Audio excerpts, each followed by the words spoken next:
વડોદરામાં એક ચોર સ્પાઈડરમેન બન્યો પણ બચી શક્યો ન હતો. ઘટનાના સીસીટીવી ફૂટેજ સામે આવ્યા હતા. વડોદરા શહેરમાં ચોરીના બનાવો સામે આવી રહ્યા છે. મકાનો, દુકાનો સહિતમાં ચોરી કરી તસ્કરો ફરાર થતા હોય છે. જોકે શહેરમાં એક ચોરીની ઘટના બની જેમાં તસ્કર સ્પાઈડરમેન બન્યો હોય તેવા દ્રશ્યો સામે આવ્યા છે.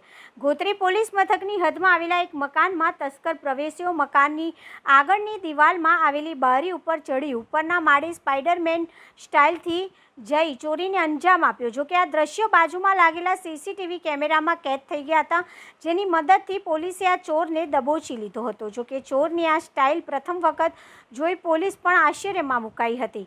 જોકે પોલીસે ટેકનિકલ અને હ્યુમન ઇન્ટેલિજન્સના આધારે આણંદ ખાતેથી ઝડપી પાડ્યો હતો, જેની પાસે પોલીસે 10 લાખ ઉપરાંતનો ચોરીનો મુદ્દામાલ પણ રિકવર કર્યો હતો.